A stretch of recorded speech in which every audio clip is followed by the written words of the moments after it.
بسم اللہ الرحمن الرحیم۔ السلام علیکم ورحمۃ اللہ وبرکاتہ۔ سید شارق وقار آپ کے سامنے سامعین، بجٹ 2021-22 آ چکا ہے اور آپ سب دیکھ رہے ہیں کہ اس کی تفصیلات بھی آ چکی ہیں۔ 8,500 ارب کا وفاقی بجٹ آیا ہے اور اس بجٹ کے بارے میں جو رائے عمومی طور پہ آ رہی ہے، سب کا کہنا یہ ہے کہ ان حالات میں بڑا اچھا بجٹ ہے۔ کوئی اسے لوٹ سیل بجٹ قرار دے رہا ہے، کوئی اسے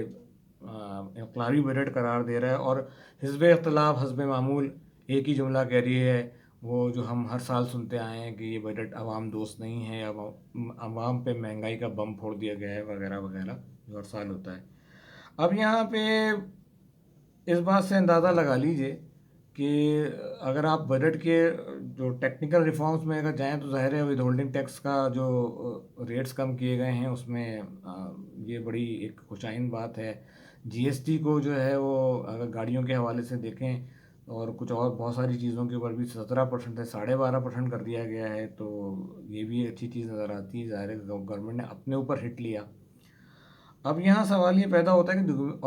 کہ گورنمنٹ کے تمام اقدامات سے مہنگائی کم ہوتی ہے یا نہیں ہوتی ہے۔ اچھا، اس کے ساتھ ساتھ ایک اور چیز بھی ہے کہ جیسے کاٹیج انڈسٹری کے اوپر جو ہے کہ انہوں نے سیلسس کا تھریش ہولڈ جو تھا ایگزیمپشن کا، وہ بڑھا ہے، وہ 50 ملین سے 100 ملین تک رہ گئے، اور جو سمپلیفائڈ ٹیکس ریجیم لے کر آ رہے ہیں تاکہ چھوٹے جو صنعت کار ہیں ان کو فائدہ پہنچے۔ اچھا، اب یہاں پہ آپ ایک چیز، اگر میں اس کو تھوڑا سا کیا کہتے ہیں تنقیدی پہلو سے دیکھوں کہ جو عوام جو ہے ہماری، اس کو تو صرف قرضوں کا اور مہنگائی کا ہی بوجھ اٹھانا پڑتا ہے۔ اگر آپ کہہ رہے ہیں کہ گاڑی جو ہے وہ غریب آدمی کی پہنچ سے تو ویسے ہی باہر ہوتی ہے، تو 850 cc تک جو ہے وہ سیلسس کم کیا گیا، لیکن شاید موٹر سائیکل کے اوپر ان چیزوں کے اوپر جو ہے وہ ٹیکس کا ریشو جو ہے وہ آج اسی طرح برقرار ہے جو عوامی چیز ہے۔ اور اگر ایک طرف یہ دیکھیں گے اسٹاک ایکسچینج میں، ظاہر اس کے پاس پیسہ ہے، وہ ایک اسٹاک مارکیٹ میں زیادہ انویسٹ کرتا ہے، اس کا فائدہ بھی نقصان بھی تمام چیزیں اس کو زیادہ پہنچتی ہیں، تو وہاں اس کو کیپٹل گین ٹیکس کے اندر فائدہ دیا گیا۔ لیکن عام آدمی کے لیے جو ہے وہ مہنگا تیل، مہنگا پیٹرول اور مہنگی بجلی، مہنگی گیس، اسی کا اندھیا جو ہے وہ نظر آتا ہے۔ دوسری طرف یہ دیکھیں کہ بیرون ملک پاکستانی جو زر مبادلہ پاکستان بھیجتے رہتے ہیں، شاید ان پہ زیادہ انحصار کیا جا رہا ہے کہ وہ مزید بھیجیں گے۔ صبح ترقیاتی بجٹ جو ہے وہ بچا لیں گے، تیل کی قیمت جو گر جائے گی، جو ازمپشنز ہیں وہ بڑے کیا کہنا چاہیں آئیڈیلسٹک قسم کے ہیں، ٹھیک ہے، اور جتنی بھی نقصان دہ کمپنیاں جو جاری ہیں وہ خود بخود بک جائیں گی، اور اسی طرح جو ہے وہ پوائنٹ آف سیل مشینوں میں جو ہیں وہ لگ جائیں گی، اور ایف بی آر بہت فعال ہو جائے گا۔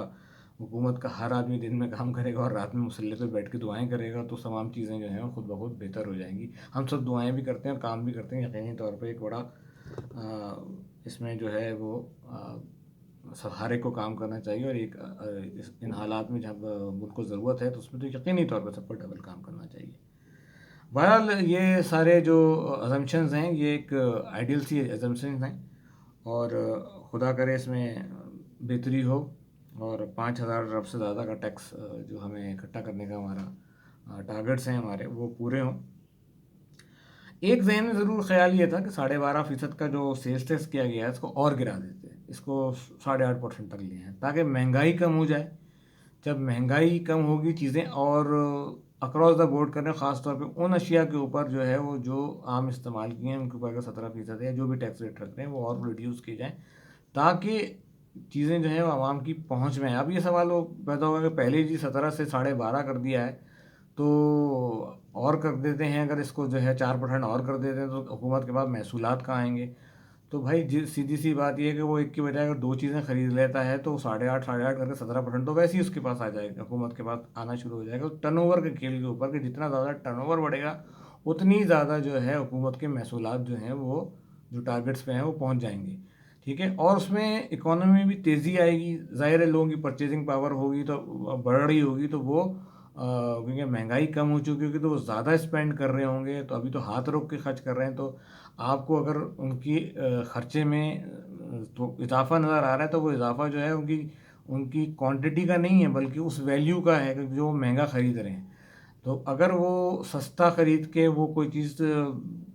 مجھے یہ عام الفاظ میں کہوں کہ بھائی وہ ایک کی بجائے 2 روٹیاں کھا لیں گے اور قیمت جو ہے وہ وہی دے رہے ہوں گے جو آج 1 روٹی کی دے رہے ہیں، لیکن اس کے بدلے میں 2 روٹیاں کھا لیں گے، تو ظاہر ہے آپ کو جو بھی ریونیوز ہیں وہ سارے وہی مل رہے ہوں گے جو آپ کا ایک ریٹیل سیکٹر کا فنومنا ہے کہ آپ ٹرن اوور گیم کھیلیں، تو اس میں آپ کو یقینی طور پہ جو ہے وہ فائدہ ہو جائے گا۔ ایک ذہن میں ایک ازمپشن تھی جو میں نے کہا ذرا اس کے ساتھ شیئر کیا جائے، باقی یہ ہے کہ تنخواہ دار طبقہ جو ہے وہ ضرور اس کے اندر پس جاتا ہے۔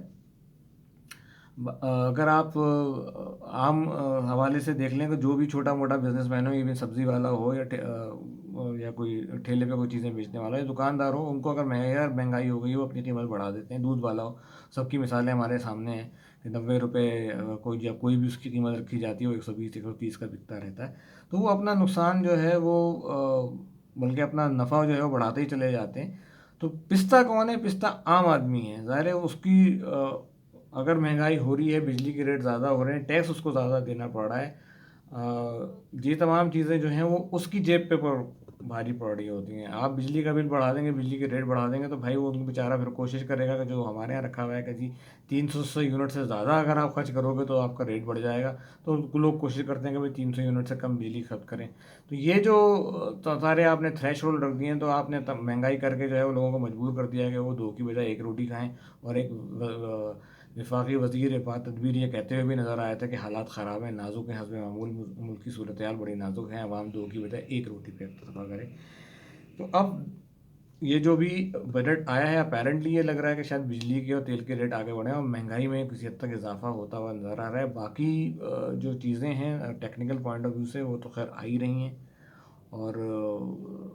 اس میں کام کیا ہے لوگوں نے، پروفیشنلز نے کام کیا ہے، کوشش کی ہے کہ اچھا ان حالات میں بجٹ یقینی طور پہ محصولات پوائنٹ آف ویو سے یا ٹیکسیشن کے پوائنٹ آف ویو سے کافی حد تک بہتر لگتا ہے، لیکن اب دیکھنا یہ ہے کہ اس کا ڈاؤن دی لائن جو ہے یا عام آدمی تک کیسا امپیکٹ آتا ہے، یہ آنے والا وقت بتائے گا۔ بظاہر جو اپیرنٹلی نظر آ رہا ہے وہ یہ لگ رہا ہے کہ شاید تنخواہ دار طبقہ زیادہ پس رہا ہے، عام آدمی زیادہ پس رہا ہے، کیونکہ ابھی بھی آپ یہاں دیکھ لیجیے اکانومی میں جو ظاہر ہے سیمنٹ کے ریٹ بڑھے ہیں یا فارماسیوٹیکل میں اضافہ ہوا ہے، 15 سال بعد وہاں قیمتیں بڑھائی گئیں، تو وہ شاید اس قیمتوں کی وجہ سے جو ہے وہاں پہ وہ گروتھ کا امپیکٹ زیادہ بھی نظر آ رہا ہے۔ اب دیکھنا یہ ہے کہ ان کے والیومز کو بھی ہمیں کمپیئر کرنا چاہیے کہ ان کے والیومز میں کتنا اضافہ ہوا ہے۔ یہ تمام چیزیں ہیں، لیکن خیر بہت ساری ہماری خوشائند باتیں بھی ہیں جو جس طرح سے ہماری ایگرو بیس پروڈکٹ کو کہا جا رہا ہے کہ اس میں بھی اضافہ ہوا ہے، اور جو اس میں بھی کوئی شک نہیں ہے کہ ہم کووڈ جیسے حالات میں جو ہے وہ جس طرح سے ہم نمٹ کے سامنے ہیں، تو یہ ایک قابل تحسین جو ہے اس میں سب کا رول بھی ہے، اللہ تعالیٰ کی ہمارے پر رحمت بھی ہے، لیکن اللہ تعالیٰ کی یقیناً رحمت زیادہ ہے۔ اب جو بھی ہے سچویشن میرے اور آپ کے سامنے ہے، آگے دعا کرتے ہیں کہ یہ جو آگے آنے والے حالات ہیں اس کے اندر یہ بجٹ جو ہے وہ کس طرح سے آتا ہے۔ اب خاص طور پہ جو ہے وہ میں جو ہمارے نقصان میں جاتے ہوئے ایسے ادارے ہیں خاص ان کے سامنے ہم سب کی ہم لوگ سب ان کے سامنے دیکھ رہے ہیں کہ ان کو کس طرح سے ٹرن اراؤنڈ کیا ہے، کیونکہ ظاہر ہے ان کے جو نقصانات ہیں وہ بھی یہاں ٹیکسوں کی مدد کے ذریعے ان کو پورا کیا جا رہا ہے۔ کوالٹی پروڈکٹس بھی مل رہی، پاکستان ریلوے ہمارے سامنے ہے سب سے بڑا، اس کے حادثے ہمارے سامنے ہیں، تو یہ تمام چیزیں جو ہیں وہ حکومت کو اس کو بس سیریسلی سوچنا پڑے گا کہ ان کو پرائیویٹائز کیا جائے، یا اگر ان کے لیے کوئی پروفیشنل مینجمنٹ لا کے ان کو ایک اچھے طریقے سے چلایا جائے تاکہ عوام کو بھی بہتر سہولت موجود ملے، بہتر سہولیات بھی ملیں اور یہ ایک پروفیٹیبل بزنس بھی دیں، کیونکہ ظاہر سی بات ہے کہ ہزاروں لوگوں کا روزگار بھی وابستہ ہے۔ اگر وہ ہزاروں لوگ کام کریں گے تو ان کو پیسہ ملے گا، وہ خرچ کریں گے تو اکانومی کا پہیہ بھی چلے گا، لیکن اگر وہ مسلسل نقصان کریں گے تو ان کو نقصان کو پورا کریں گے تو سرکولر ڈیٹ لانا پڑے گا، یا عوام پہ ٹیکس لگا کے آپ نے مہنگائی کر کے ٹیکس جمع کریں گے اور تاکہ ان نقصانات کو بھریں۔ تو یہ تمام چیزیں ہمیں سوچنی ہوں گی، اور یہ آنے والا وقت بتائے گا کہ اس نئے بجٹ کے بعد اور اس پہ اور جیسے جیسے بات ہو رہی ہے، وضاحتیں سامنے آ رہی ہیں کہ یہ آگے ہمارے لیے مزید کتنی اچھائیاں لے کر آتا ہے، کیا کرتا ہے۔ جیسے پوائنٹ آف سیلز کے بارے میں بات ہو رہی ہے کہ پوائنٹ آف سیل مشینیں لگ جائیں گی تو ہمارے جو اچانک جو ہے وہ ڈیٹیل پہ آ جائے گا, سب کچھ ڈاکومنٹڈ ہونا شروع ہو جائے گا. بہرحال ایک اچھا اسٹیپ ہے. Let's see, hope for the best. اپنا خیال رکھیے گا. Thank you very much.